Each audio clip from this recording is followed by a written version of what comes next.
প্রিয় ছাত্রছাত্রী, তোমরা নিশ্চয়ই সবাই ভালো আছো, সুস্থ আছো, নিশ্চয়ই খুব পড়াশোনা করছো বাড়িতে। অন্যান্য সাবজেক্টের মতো বাংলাটাও নিশ্চয়ই পড়তে শুরু করেছো। আমরা গতদিন ক্লাসে বহুরূপী গল্পের প্রথম পরিচ্ছেদটি পড়েছিলাম এবং সেখানে দেখেছি যে হরিদা, যিনি বহুরূপী, তিনি অত্যন্ত দরিদ্র মানুষ, কিন্তু তিনি একজন প্রকৃত শিল্পী। তিনি স্বাধীন চেতা মানুষ। তিনি আমাদের মতো রোজকার 10টা-5টার বাধা ধরা চাকরির মধ্যে নিজেকে বেঁধে রাখতে চাননি। খানিকটা বাউন্ডুলে জীবনে তিনি অভ্যস্ত, কিন্তু তার জীবনে অনেক বড় কোনো চাহিদা নেই। তিনি তার পেশা নিয়ে তিনি খুব আনন্দেই আছেন। রোজ তিনি শুধুমাত্র নিজের পেটের দায় মেটানোর জন্য, রুজি রোজগারের জন্য তিনি রোজ সেজে বেরোন না, বহুরূপী সেজে বেরোন না। যেদিন মন হয় সেদিন বেরোন, যা রোজগার হয় তাই দিয়েই তার দিন চলে। এরকম একজনের কাছে পাড়ার ছেলেরা তারা সেই জগদীশবাবুর বাড়িতে আসা সেই এক মহান সন্ন্যাসীর গল্প করে, যে কিনা সোনার বোল দেওয়া খড়ম আর 100 টাকা দক্ষিণার বিনিময়ে জগদীশবাবুকে আশীর্বাদ দিয়েছিলেন। এবং তারপরই দেখা যায় যে হরিদা বেশ গুম মেরে যান এবং শেষে আমরা এই পরিচ্ছেদের শেষে দেখেছি যে হরিদা বলেন যে জগদীশবাবুর বাড়িতে সন্ধ্যাবেলা তোমরা এসো, সেখানে আমি এক খেলা দেখাবো, এক জব্বর খেলা দেখাবো, তোমরা চমকে যাবে। এই অবধি আমরা পড়েছি। এইবারে দ্বিতীয় পরিচ্ছেদের প্রথমে একটা অদ্ভুত সুন্দর একটা সন্ধ্যের বর্ণনা আছে। বড় চমৎকার আজকে এই সন্ধ্যার চেহারা, এই লাইনটা দাগ দিয়ে রাখবে। এই লাইনটা থেকে বড় প্রশ্নও আসতে পারে যে সন্ধ্যার বর্ণনাটা, এই সন্ধ্যায় কি কি হলো, এইভাবে একটা প্রশ্ন আসতেই পারে। তো বলছে সুন্দর জ্যোৎস্না, ফুটফুটে জ্যোৎস্না উঠেছে। চাঁদের আলো তো রোজই ওঠে, চাঁদ তো রোজই ওঠে, চাঁদ যখন, কিন্তু আকাশে আজকে চাঁদের আলো, তার যে স্নিগ্ধতা, তার যে ঔজ্জ্বল্য, সে যেন একটা অদ্ভুত, একটা অনির্বচনীয় সৌন্দর্য। সেই চাঁদের আলোর, সেই জ্যোৎস্না যেন ধুয়ে দিয়ে যাচ্ছে সারা পৃথিবীকে। মনে হচ্ছে এ কোথায় এসে পড়েছে, এ কি আমাদের চেনা শহর? চাঁদের আলোয় এমনভাবে প্লাবিত হয়ে গেছে শহর, দেখে মনে হচ্ছে কোনো অচেনা একটা জায়গা। এরকম অবস্থায়, এইরকম একটা পরিবেশের মধ্যে, এইরকম এক সন্ধ্যায় ওই ছেলেগুলি গুটি গুটি পায়ে তাদের ক্লাবের চাঁদা নেওয়ার জন্য জগদীশবাবুর বাড়িতে এসেছে। উঠোনে দাঁড়িয়ে আছে, চাতালে দাঁড়িয়ে আছে। জগদীশবাবুর বাড়িতে যেতে বেশ কয়েক ধাপ সিঁড়ি, তার উপরে লম্বা টানা বারান্দা, সেখানে জগদীশবাবু বসে আছেন। হঠাৎ দেখা গেল কি, জগদীশবাবুর দেখতে কেমন? জগদীশবাবুর 1 নম্বরের প্রশ্নের জন্য একটু জেনে রাখা দরকার। সাদা মাথা, মানে সাদা পাকা চুল, সাদা দাড়ি, সৌম্য শান্ত জ্ঞানী মানুষ এই জগদীশবাবু। তিনি একটি চেয়ারে বসে আছেন। এমত অবস্থায় হঠাৎ জগদীশবাবু চমকে গেলেন। উনি চমকে যাওয়ার সঙ্গে সঙ্গে এই ছেলেগুলিও চমকে যায় এবং তারা কি করে, তারা তাকিয়ে দেখে যে ওই সিঁড়ির নিচে চাতালে আরো একজন মানুষ এসে দাঁড়িয়েছে, যাকে দেখে ওরা বিশ্বাসই করতে পারছে না এ হরিদা। ওরা বিশ্বাস করতে পারছে নাকি, করেইনি। বলছে জটা জুটো ধরে ওরা, আমরা যেমন সন্ন্যাসী ভাবি যে গেরুয়া পরবে, এই বড় বড় রুদ্রাক্ষের মালা থাকবে, বিশাল দাড়ি, জটা, সেই চিমটে থাকবে, কমণ্ডলু থাকবে, কিছু নেই। কি আছে? একদম খালি গা, ধবধবে সাদা একটা উত্তরীয় ওপরে, আর পরনে ছোট বহরের একটা সাদা থান ধুতি পরা। মাথার চুলগুলো শুকনো সাদা সনের মতো ফুরফুর করে উঠছে।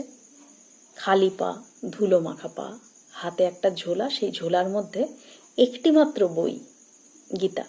এটাও মনে রাখবে যে ঝোলার মধ্যে কি বই ছিল 1 নম্বরের প্রশ্নের জন্য।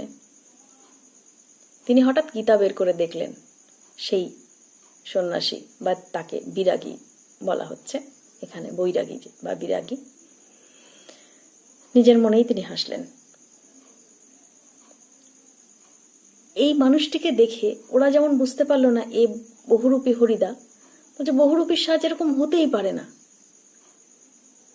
দেখে মনে হচ্ছে কি তিনি যেন কোন সুদূর থেকে যেন হেঁটে হেঁটে হেঁটে হঠাৎ করে যেন তিনি এসে পড়েছেন এখানে। শীর্ণ জরাজীর্ণ চেহারা, কিন্তু চোখ দুটো শান্ত উজ্জ্বল, একটা দৃষ্টি ঝরে পড়ছে তার চোখ থেকে। জগদীশবাবুর দিকে সে তাকিয়ে আছে। জগদীশবাবু উঠে দাঁড়িয়েছে চেয়ার থেকে, সন্ন্যাসী এসছেন, দাঁড়িয়েছেন, উপর থেকেই বলছেন আসুন। এইবারে আগন্তুক হেসে উঠে বলছে যে আপনি কি ভগবানের চেয়েও বড়? এই লাইনটা দাগ দেবে, ভীষণ ইম্পর্টেন্ট কথা বলছি। ভগবানের চেয়ে কেন বড় বলছেন? জগদীশবাবু তো থতমত খেয়ে গেছে, বলছে যে না, আমাকে কেন এরকম বলছেন মহারাজ, আমি কি অপরাধ করলাম? বলছে আমি তো মহারাজ নই, আমি হচ্ছে এই সৃষ্টি, এই যে এত বিশ্ব ব্রহ্মাণ্ড, এত বড় একটা সৃষ্টির মধ্যে আমরা মানুষ, আমরা ছোট্ট ছোট্ট ধূলিকণার মতো। মানে সৃষ্টিকর্তা যদি একটা ফু দেন, আমরা কোথায় গিয়ে পড়বো আমরা কেউ জানি না। কিন্তু আপনি বোধহয় 11 লক্ষ টাকার সম্পত্তির অহংকারে নিজেকে ভগবানের চেয়েও বড় বলে মনে করছেন, তাই ওপরে ওখানে দাঁড়িয়ে আছেন, নিচে নেমে আসতে পারছেন না। অর্থাৎ যদি ঈশ্বর ভক্ত হতে হয়, যদি ঈশ্বরের কথা চিন্তা করতে হয়, ঈশ্বরের কাছে নিজেকে নিবেদন করতে হয়, তাহলে প্রথমেই কি করতে হয়?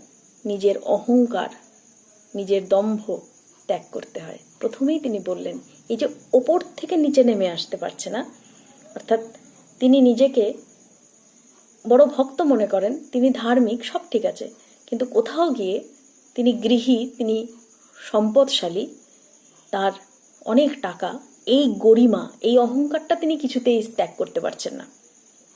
এটা বোঝার জায়গা। সেই জন্য বলছেন, আপনি কি, আপনার কাছে কি এত ঐশ্বর্য আছে যে ভগবানের কাছে নেই? আপনি কি ভগবানের চেয়েও বড়, ভগবানের চেয়েও ধনী? আপনি কি নিজেকে তাই মনে করেন? এই প্রশ্নটা ছুড়ে দিয়েছে।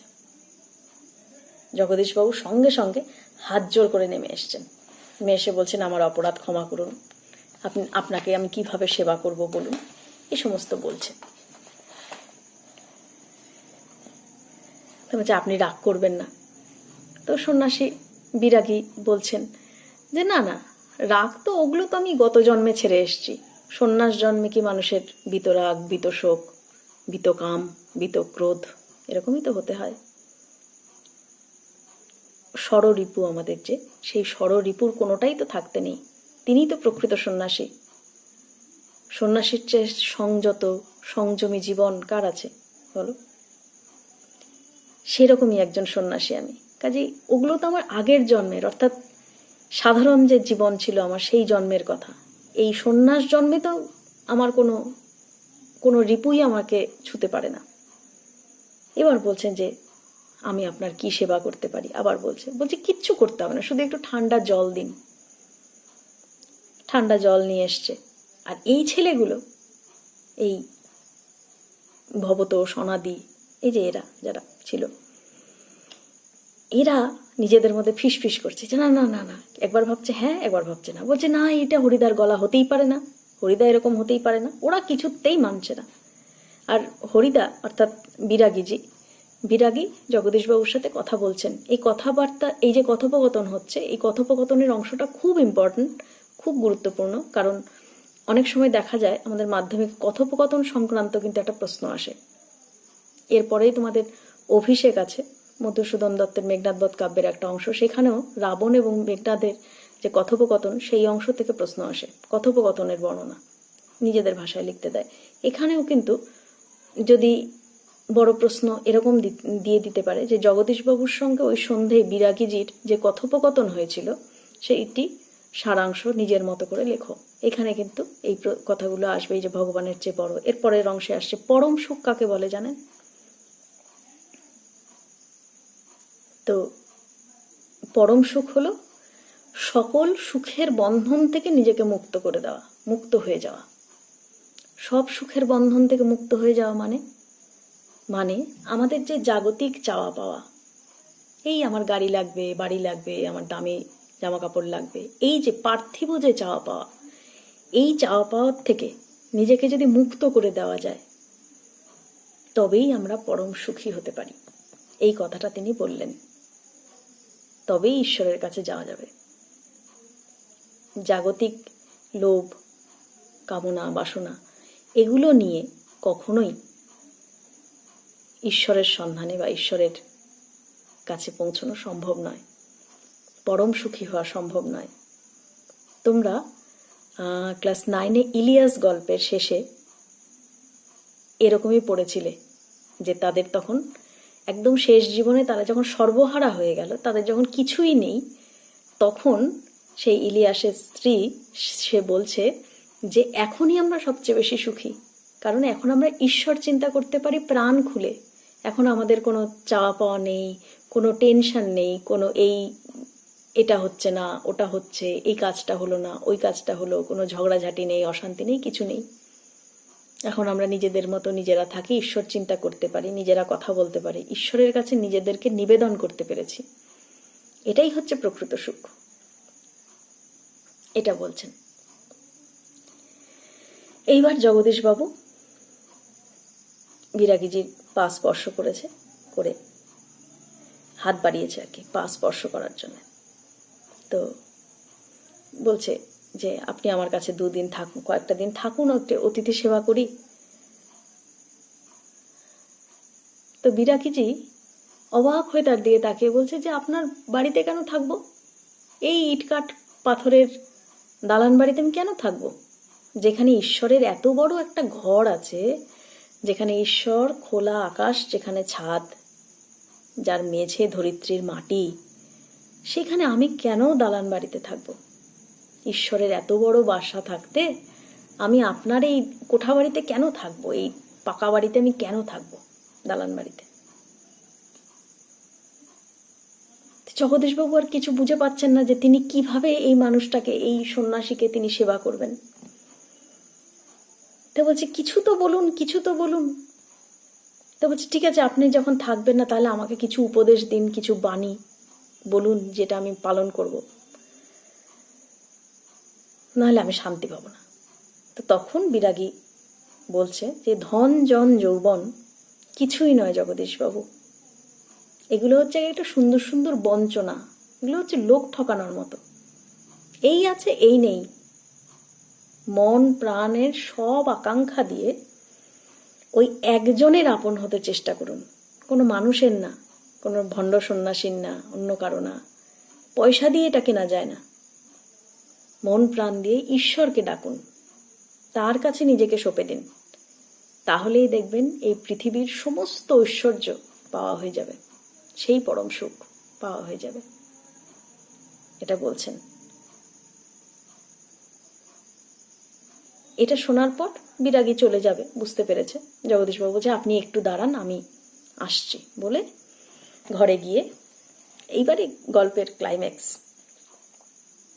অর্থাৎ চূড়ান্ত জায়গায় পৌঁছে গেছে গল্প, চূড়ান্ত, এবার তারপরে পরিণতির দিকে আসবে গল্প, চূড়ান্ত পর্বে পৌঁছে গেছে। একটা থলি নিয়ে এসছে, থলির মধ্যে নোটের তারা, সেটা পায়ের কাছে রেখেছে বিরাগীর। এসে বলছে যে এই সামান্য 101 টাকা, আগের জনকে ওই সন্ন্যাসীকে 100 টাকা বলা আছে, এখানে বলা আছে 101 টাকা। এই 101 টাকাটা মনে রাখবে, বিরাগীজিকে কত টাকা দিতে চেয়েছিল, 101 টাকা, এটা দরকার হলে দাগ দিয়ে রাখো। বলছে আপনার তীর্থ ভ্রমণের জন্য আপনাকে আমি এটা দিলাম, যে আপনি দেশে বিদেশে, দেশে দেশে ঘুরে বেড়ান, তা আপনার রাহা খরচের জন্য, অর্থাৎ যাতায়াত খরচের জন্য কিছু তো লাগে, সেটা দক্ষিণা। তো বিরাগীজি বলছেন যে আমার বুকের মধ্যেই তো সব তীর্থ, ভ্রমণ করে দেখবার তো দরকার নেই। সত্যি তো, ঈশ্বর তো আমাদের ভেতরেই আছেন, তার জন্য মন্দির, মসজিদ, গির্জায় মাথা ঠোকার কি কোনো দরকার আছে? দরকার নেই। সেই জন্য বলছেন যে আমাদের বুকের ভেতরেই তো ঈশ্বর আছেন, ঈশ্বরের অধিষ্ঠান তো আমাদের মনের ভেতর, বুকের ভেতর, হৃদয়ে। সেইখানে একবার ডুব দিলেই তো সমস্ত ভ্রমণ সম্পন্ন হয়। আমাকে কেন এইসব বলছেন? এবং সঙ্গে সঙ্গে বলছেন যে আমি অনায়াসে যেমন ধুলো মারিয়ে যেতে পারি, আমরা সবাই ধুলো মারিয়েই যাই, ধুলো যেমন মারিয়ে যেতে পারি, ঠিক তেমনি সোনাও মারিয়ে চলে যেতে পারি। অর্থাৎ যিনি সত্যিকারের সন্ন্যাসী, তার কাছে ধুলো, ধূলিকণা আর সোনার মূল্য সমান, দুটোই সমান তুচ্ছ। ওই যে সন্ন্যাসী এসেছিল, সে সোনার বোল লাগানো খড়মের লোভে লোভ করেছিল, 100 টাকার লোভ করেছিল, করে এই সমস্ত দান দক্ষিণা নিয়ে সে গেছিল। অর্থাৎ সে লোভী, সে ভণ্ড, সে প্রতারক, সে মানুষকে ঠকায়, ধর্মের নামে মানুষকে ঠকায়। জগদীশবাবুর মতো মানুষদেরকে, যারা ধর্মভীরু, কুসংস্কারাচ্ছন্দ, অন্ধবিশ্বাস যাদের মধ্যে মনের মধ্যে বাসা বেঁধে আছে, এই সমস্ত মানুষকে এরা ঠকায়। কি করলো সে তখন? ওই সোনার, ওই টাকার যে থলিটা, সেই থলিটা টপকে নেমে চলে গেল, পিছন ফিরেও একবার দেখলো না। এইখানেই জগদীশবাবুর বাড়ির সেই পর্ব শেষ। এবার তৃতীয় পরিচ্ছেদ, এই অংশটা এখানে শেষ। এরপরে তৃতীয় পরিচ্ছেদ। তৃতীয় পরিচ্ছেদ আবার আমরা হরিদার সেই ছোট্ট ঘরে, সেই অভাবের দারিদ্র লাঞ্ছিত সেই ঘরে আমরা ফেরত আসলাম। সেই ঘরে হরিদা প্রতিদিনকার মতো সন্ধ্যেবেলায় যেমন জল ফুটোয় হাঁড়িতে জল বসিয়েছে, ছেলেগুলি সে খুব হম্বিতম্বি করে হাঁক ডাক করতে করতে তারা এসছে। দেখছে যেমন নির্বিকার হরিদা চুপচাপ একটা বিড়ি ধরিয়ে নিয়ে সে চুপচাপ বসে আছে, উনুনে হাঁড়িতে চাল ফুটছে। আর ওদেরকে দেখে মুচকি মুচকি হাসছে। ভবতোষ এবার চমকে উঠেছে, বলছে, হেই, আপনি বেরিয়েছিলেন নাকি? চাল ফুটছে। পথে আসার সময় অন্য কোথাও কেউ দেখেছে সন্ন্যাসী, ভেবেছে বাবা, প্রণাম করেছে, হয়তো আশীর্বাদ নিয়েছে, নিয়ে দক্ষিণা দিয়েছে। নিশ্চয়ই হয়েছে সেটা, জগদীশবাবুর বাড়িতে না হয় নাই নিয়েছে। তো বলছে, হ্যাঁ রে ভাই, বেরিয়েছিলাম তো। তো ওরা তখন একটু সন্দেহ করেছে। তারপরে দেখছে যে সেই সাদা যে উত্তরীয় ছিল, সেই উত্তরীয়টা ওখানে পড়ে আছে মাদুরের ওপর, সেই ঝোলা, সেই গীতা সবই আছে। তো বলছে আপনি, এরা তখন বলছে, ইস, এত বড় সুযোগ পেয়ে, মানে এত টাকা পাওয়ার ব্যাপার ছিল, এত টাকা পেতে পারতেন, এতগুলো টাকা ছেড়ে দিলেন। তো হরিদা বলছে যে না রে ভাই, খাঁটি সন্ন্যাসীর মতো, খাঁটি সন্ন্যাসীর অভিনয় করতে গিয়ে, মানে সন্ন্যাসীর অভিনয় করতে গিয়ে যদি আমি টাকায় লোভ করতাম, তাহলে আমার ঢংটা নষ্ট হতো। অর্থাৎ সে যে শিল্পী, সে যে জাত শিল্পী, এখানেই সেটা প্রমাণ হয়। এই যে ঢং নষ্ট হয়ে যাওয়ার কথা বলছে, এখানে তোমরা এই লাইনটা দাগ দিয়ে রাখবে যে হরিদা বলছে, শত হোক এক বিরাগী সন্ন্যাসী হয়ে টাকা ফাঁকা কি করে স্পর্শ করি বল, তাতে যে আমার ঢং নষ্ট হয়ে যায়। এই লাইনটা দাগ দেবে। ঢং অর্থাৎ অভিনয়, ভঙ্গি। সেই যে তিনি যে চরিত্রে ঢুকে পড়েছিলেন, সন্ন্যাসীর চরিত্রে, সেখানে টাকা নিলে সেই চরিত্রটাকে অসম্মান করা হয়। সত্যিকারের খাঁটি সন্ন্যাসীর চরিত্রকে অসম্মান করা হয়। সেই জন্য আমি নিইনি। এরা তো খুব বকাবকি করে যে না, আপনার এত বড় ভুল আপনাকে ভগবান কোনোদিন ক্ষমা করবে না। আচ্ছা ঠিক আছে। তারপরে আবার বলছে মজা করে যে না, যেতে একদিন হবে, গিয়ে নিজের পরিচয়টা দিয়ে বকশিসটা তো নিয়ে আসবো। তো বলছি, এত টাকা, 101 টাকা আপনি ছেড়ে দিলেন, মানে চাইলে তো আরো মনে হয় দিয়ে দিতেন। এতগুলো নোটের বান্ডিল ছেড়ে দিয়ে এলেন, আর এখন বলছেন বকশিস নিতে। সে তো 8 আনা 10 আনা যা দেবে। বলে কি, তাই দিক না কেন, খাঁটি মানুষ তো নেই, মানুষ তো নই খাঁটি, ওই বহুরূপী তো। নিজের জীবন নিয়ে একটুখানি আক্ষেপও আছে যে খাঁটি সন্ন্যাসী বা খাঁটি মানুষ বলে, মানুষ তো নই। মানুষ হলে হয়তো, খাঁটি মানুষ ভাবলে হয়তো মানুষ অনেক কিছু দিত, অনেক কিছু পেতে পারতাম। তার বদলে এই বহুরূপীর জীবন বেছে নিয়েছি, সেই জন্য হয়তো নকল সন্ন্যাসী তো, আসল সন্ন্যাসী তো নই। তাহলে এই নকল হয়েছি, কাজে ওই 8 আনা 10 আনাতেই আমাকে খুশি থাকতে হবে। এখানে এই যে বিলুপ্ত প্রায় যে শিল্প, এই যে শিল্পীদের কেউ কদর করে না, সেই জায়গাটাও কিন্তু খানিকটা এই যে করুণ একটা সুর হরিদার মনে, হরিদার কথার মধ্যে বেজে উঠল, এটা কিন্তু ধরা পড়েছে যে এই বহুরূপীদের কোনো কদর মানুষ করে না, অথচ এরা যে কত জাত শিল্পী, অবলীলায় এরা নির্লোভ সন্ন্যাসীর মতো সে পায়ে মারিয়ে চলে আসে টাকার থলি। সেইখানেই হরিদার জীবনের একটি ছোট্ট আক্ষেপ হয়তো রয়ে যায়, কিন্তু তবুও তিনি নিজের জীবন নিয়ে খুশি থাকেন। এখানে গল্পটি শেষ। কিন্তু ওই যে বলেছিলাম ছোট গল্প শেষ হয়েও শেষ হয় না। দেখো, গল্পটা শেষ হওয়ার পরেও মনে হয় যে সত্যি হরিদার জীবনের পরিণতি কি হয়।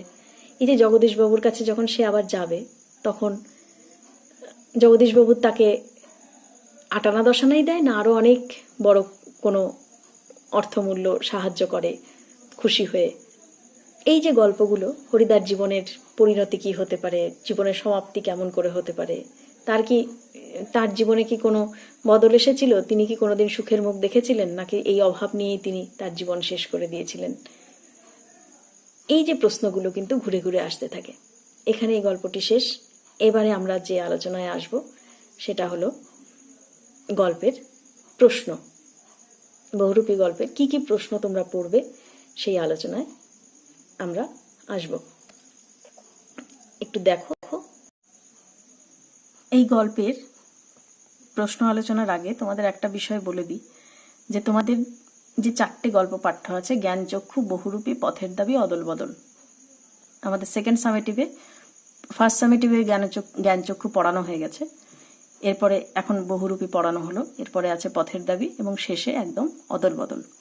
প্রশ্নের কাঠামো কীরকম হয়, অনেকটা ক্লাস 9-এর মতোই, অর্থাৎ বহু বিকল্পীয় প্রশ্ন, অর্থাৎ এমসিকিউ যে প্রশ্ন, সেই প্রশ্ন থাকে 3টে।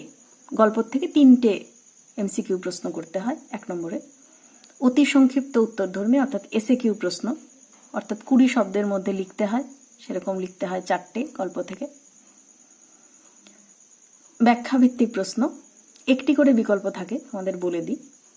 ব্যাখ্যাভিত্তিক প্রশ্ন লিখতে হয় 3 নম্বরের, 1টি লিখতে হয়, শব্দ সংখ্যা 60, কম বেশি 60।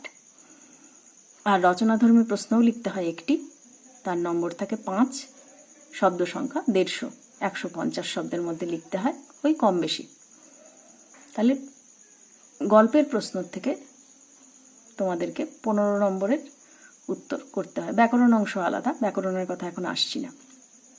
এবার সুবোধ ঘোষের বহুরূপী গল্পে কি কি প্রশ্ন তোমরা পড়বে, শুধু এই কটা প্রশ্নই পড়বে এমন নয়, এর বাইরেও আরো অনেক প্রশ্ন আছে, সেগুলোও পড়বে।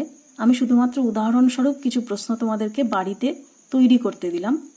স্কুল খুললে আমরা আরো প্রশ্ন নিয়ে আলোচনা করব। তোমরা যত ছোট প্রশ্ন প্র্যাকটিস করবে আর নিখুঁতভাবে টেক্সট বইটা পড়বে, গল্পটা খুঁটিয়ে খুঁটিয়ে পড়বে, লাইন ধরে ধরে পড়বে, তত সুন্দর করে উত্তর করতে পারবে।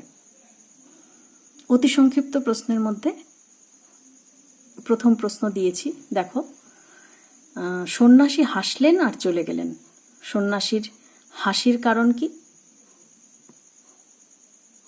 নিশ্চয়ই বুঝতে পেরেছ। সেই প্রথম সন্ন্যাসীর কথা বলা হয়েছে, সেই হিমালয় থেকে আসা সন্ন্যাসী। তিনি সোনার বোল লাগানো খড়ম আর 100 টাকা দক্ষিণা পেয়ে মহা খুশি হয়ে জগদীশবাবুকে ঠকাতে পেরে খুশি হয়েছেন, এবং সেই জন্যে তিনি একটা সন্তুষ্টির হাসি হেসে চলে গেছেন। ভয়ে কেঁদে ফেলেছিল ছেলেগুলো, ছেলেগুলো কাকে দেখে কেঁদে ফেলেছিল, গল্পের মধ্যেই আছে সেই লিচু বাগানের গল্প, নকল পুলিশ সেজে এসেছিল হরিদা। এটা জগদীশবাবু বিরাগীকে কত টাকা দিয়েছিলেন, বিরাগীজিকে জগদীশবাবু কত টাকা দিয়েছিলেন এবং কিসের জন্য দিয়েছিলেন, তোমরা নিশ্চয়ই পারবে, আর বলছি না। কি অদ্ভুত কথা বললেন হরিদা, অদ্ভুত কথাটি কি ছিল? একদম শেষের দিকে গল্পের, যেখানে ওই ঢং নষ্ট হয়ে যায় বলা হয়েছে, ঠিক ওই অংশেই আছে লাইনটি, দেখবে কি অদ্ভুত কথা বলেছিল। তার সাথে এই ঢং নষ্ট হয়ে যাওয়া কথাটির একটা যোগসূত্র আছে, সেই জন্য বলে দিলাম। পরম সুখ কাকে বলে জানেন? জগদীশবাবুকে যখন এই প্রশ্নটা করেছিল এবং উত্তরটাও নিজে দিয়েছিল, সেই উত্তরটা কি ছিল তোমরা নিশ্চয়ই বলতে পারবে এখনই জিজ্ঞেস করলে, যে পরম সুখ হলো সমস্ত রকম জাগতিক সুখের বন্ধন থেকে মুক্তি, এটা বলেছিল। এইবারে যে প্রশ্ন সেটা হচ্ছে ব্যাখ্যামূলক প্রশ্ন। এইবারে মাধ্যমিকে ব্যাখ্যামূলক প্রশ্ন এসেছিল, কাজেই তোমাদের সময় হয়তো বড় প্রশ্ন আসার সম্ভাবনাই বেশি, তবুও কিছু প্রশ্ন তৈরি করে রাখতেই হয়, যে ব্যাখ্যামূলক প্রশ্ন তৈরি থাকলে এমন হতে পারে যে ব্যাখ্যা এলো না, বড় প্রশ্ন এলো, তখন সুন্দর লিখে ফেলতে কিন্তু পারবে, অচেনা হবে না, আনকমন প্রশ্ন হয়ে যাবে না। দেখো, কম বেশি 60 শব্দে লিখতে হয়, নিজেরা জানো। ব্যাখ্যামূলক প্রশ্ন কি আছে? বলছে, গল্প শুনে খুব গম্ভীর হয়ে গেলেন হরিদা। হরিদার গম্ভীর হয়ে যাওয়ার কারণ কি? এটা সবসময় মনে রাখবে, ব্যাখ্যামূলক প্রশ্নে কারণ সংক্রান্ত প্রশ্নই বেশি আছে। কেন, যুক্তি দাও, তাৎপর্য বোঝাও, এরকম ব্যাখ্যা লেখো, এরকম ধরনের প্রশ্ন আসবে। কেন গম্ভীর হয়ে গেছিলেন সেটা নিশ্চয়ই পারবে। এই প্রশ্নগুলো লিখে নেবে, লিখে রেডি করে রাখবে, স্কুল খুললে আমি দেখব। বাহ, এ তো বেশ মজার ব্যাপার। কে কোন ব্যাপারটিকে মজার বলেছেন, কেন বলেছেন? সবসময় মনে রাখবে, পার্ট মার্কিং যখন থাকে তখন আলাদা আলাদা পার্টে আলাদা আলাদা প্যারাগ্রাফে উত্তর লিখবে। আর বারবার বলেছি, আগেও বলেছি, ছোট ক্লাসেও বলেছি, যে যখনই কোনো গল্প, কবিতা বা প্রবন্ধের উত্তর লিখবে, সেখানে কোথা থেকে নেওয়া হয়েছে গল্প সেইটি অবশ্যই বলবে, মূল যে গ্রন্থের নাম, উক্তিটি কোন গল্প বা কবিতা বা প্রবন্ধ থেকে নেওয়া হয়েছে এবং কার লেখা সেটা অবশ্যই বলবে। এই গল্পটি যেমন সুবোধ ঘোষের গল্প সমগ্র থেকে নেওয়া হয়েছে, গল্প সমগ্র 3য় খণ্ড থেকে নেওয়া হয়েছে বহুরূপী গল্পটি, আলাদা কোনো গল্প গ্রন্থের নাম এখানে নেই। এবার মারিত হাতি লুঠিত গণ্ডার, কে কোন প্রসঙ্গে কেন এ কথা বলেছেন?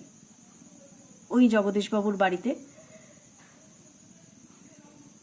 গিয়ে ওই সন্ন্যাসী সেজে এই এমন রোজগার করে নিয়ে আসবে যে প্রায় সারা বছরের, 1 বছরের কেন, কয়েক বছরের রোজগার হয়ে যাবে, এরকম খুব বলেছিল।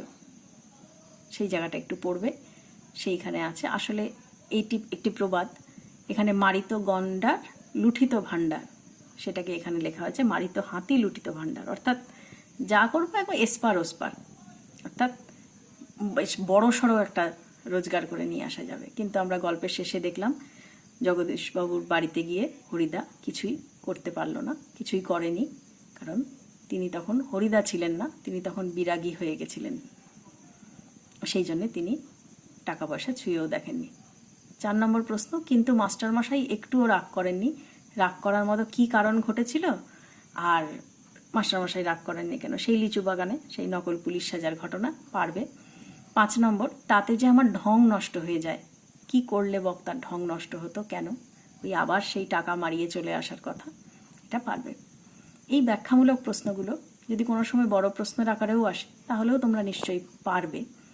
আর এবারে রচনাধর্মী প্রশ্নগুলোকে দেখাই, কি কি প্রশ্ন দিয়েছি দেখো।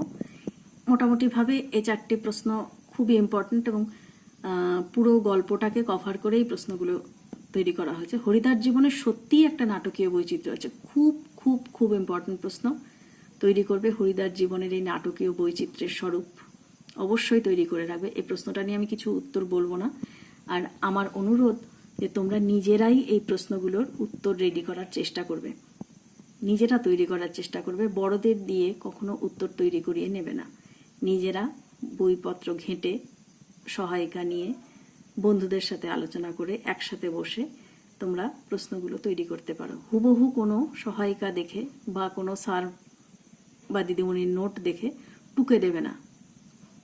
টোকা প্রশ্নের উত্তর আমরা বুঝতে পারি এবং সেটা কখনোই ছাত্রছাত্রীদের কাছ থেকে কাম্য নয়। 2 নম্বর প্রশ্ন, আজ সন্ধ্যায় জগদীশবাবুর বাড়িতে, বক্তাকে জগদীশবাবুর বাড়িতে কি ঘটনা ঘটেছিল? এই প্রশ্নটা কিন্তু মাধ্যমিকে এসেছে আগে, 2017 সালে এসেছিল, কাজেই এই প্রশ্নটা অবশ্যই সুন্দর করে তৈরি করবে, সন্ধ্যার পুরো বর্ণনা, এবং এখানে জগদীশবাবুর সঙ্গে হরিদার কথোপকথনের অংশটা বিশেষভাবে গুরুত্ব দিয়ে কিন্তু লিখতে হবে। একদিকে প্রাকৃতিক সৌন্দর্য, একদিকে ওই ছেলেগুলোর তাদের যে কথোপকথন নিজেদের মধ্যে, সেটা অল্প করে আসবে, আর মূল যেটা আসবে সেটা হচ্ছে জগদীশবাবুর সঙ্গে আমাদের হরিদার যে কথোপকথন, এবং সেইখানে যে তার যে ব্যাখ্যা জীবন সম্বন্ধে, ধর্ম সম্বন্ধে যে ব্যাখ্যা, সেই প্রশ্নগুলো বারবার করে ঘুরে আসবে। এরপরে 3 নম্বর প্রশ্ন আছে, বহুরূপী গল্পে বিরাগীর চরিত্র ও উপদেশাবলী বিচার করে আমরা কোন সমাজ শিক্ষার আলোয় আলোকিত হই, তা নিজের ভাষায় লেখো। এই প্রশ্নটা এখন আমি কিছু বলছি না, দেখা যাক তোমরা পারো কিনা। এখানে একটা মেসেজ আছে, অর্থাৎ এই যে ভণ্ডামি, যারা লোক ঠকিয়ে ধর্মের নামে লোক ঠকায়, তারা যে সত্যিই আমাদেরকে ঠকায়, আমরা যে ধর্মের নাম করে এই সমস্ত বুজরুকির ফাঁদে পা দিই, এই ব্যাপারটাকে নিয়ে এখানে বলা আছে। একটু দেখো, যদি না পারো তারপরে আমি তো আছি। 4 নম্বর প্রশ্ন, খাঁটি মানুষ তো নয়, এই বহুরূপীর জীবন এর বেশি কি আশা করতে পারে? বক্তা নিজেকে খাঁটি মানুষ বলতে চাননি কেন? সে তো একদম শেষে বললামই যে তিনি, তার মধ্যে একটা করুণ সুর, তার আক্ষেপ রয়ে যায়। এবং বহুরূপী হরিদা কি সত্যিই খাঁটি মানুষ নন? তোমার কি মনে হয়েছে এই প্রসঙ্গে? যুক্তিসহ আলোচনা করো। তুমি কি মনে করো যে, আমরা কি মনে করি, পাঠক পড়ে, পাঠকের এই গল্পটা পড়ে কি মনে হয়েছে? হরিদা, বহুরূপী হরিদা কি শুধুই বহুরূপী? সে কি শুধু নকল? একজন খাঁটি মানুষ নয়? একজন খাঁটি মানুষ যদি সে না হতো, একজন খাঁটি সন্ন্যাসী সে যদি না হতে পারতো, তাহলে এত টাকার প্রলোভন এই হতদরিদ্র মানুষটিকে ফিরিয়ে দিয়ে আসতে পারতো? এর থেকে বেশি খাঁটি কি হতে পারে? এটা একটু সুন্দর করে লিখবে নিজেদের মতো করে।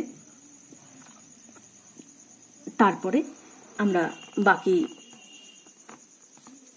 প্রশ্নগুলো নিয়ে আলোচনা করব। ছোট প্রশ্ন, আরো অজস্র ছোট প্রশ্ন হতে পারে, আমরা সেগুলো নিয়ে আলোচনা করব। এবারে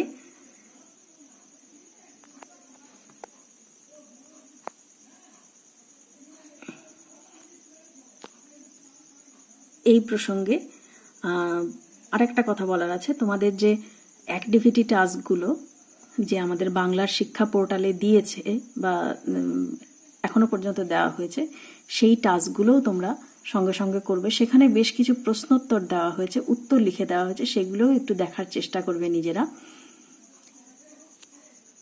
আজকে এই পর্যন্তই থাক। পরের ক্লাসে আমরা আবার অন্য পড়া নিয়ে, খুব সম্ভবত অভিষেক, এর পরের দিন আমি অভিষেকটা ধরতে চাচ্ছি, অভিষেক পড়াতে চাইব। তোমরা ভালো থেকো ততদিন।